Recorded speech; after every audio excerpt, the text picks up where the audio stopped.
everyone, this is Minister Rivers, and today I want to speak to everyone about going through the process. As us being children of God, we will go through the process. Let's look at the word process by itself. The word process by itself means to go through a series of events to end up with a product. And guess what? We are that product. As us being children of God, we are that product. As you walk through this journey that God has for us, this thing called life, you will have trials and tribulations. You will have people turning their back on you. You will see yourself being separated from those that are around you because of the process that you are going through. It's like the 4 seasons. And how we have each one of those seasons, that's the same way with us. We have seasons as well. You'll have one season where people will be turning their back on you, or one season where God will be telling you to let people go, and then one season where God will be telling you to look at yourself.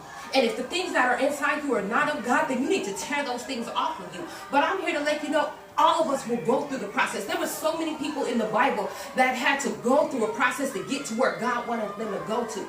Moses had to go through a process as, him being a baby, then him, being in Pharaoh's house, and then him leading God's people with the Red Sea. There were certain stages that he had to go through to get to where God needed him to be at. And then let's look at Jeremiah. He had to go through certain things as him being a prophet. Ezekiel, he had to go through certain things as him being a prophet. People thinking that he was crazy and stuff, but God had to lead them to where God needed them to go through.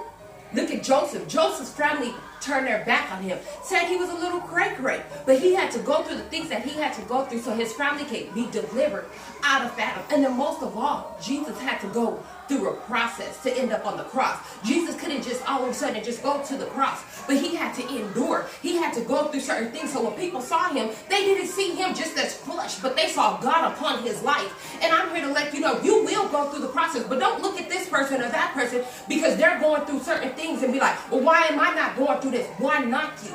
As you being a child of God, you will go through. Everybody goes through. But not everybody gets through the situations. As long as you have God on your side, he said he will never leave you nor forsake you. You go through that process. Let God throw you into that fire. And when you come out, watch you be as pure as gold.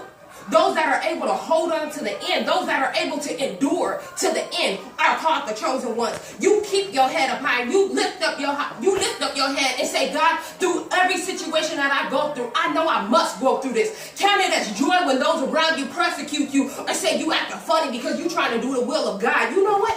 Yes, I am acting funny because I want to change. I want to do the things that God has for me to do. So see it as joy. Count it as joy. Count it as blessings. You go through the process because once you come through that fire, like Daniel and the Hebrew boys, once they came through it, they were more better coming out of it than they were going in it. And they still kept their faith. Daniel going through the lion's den. There are so many people. Remember, I love you. God loves you. And all that you do, give God the honor, glory, and praise. To God be the glory.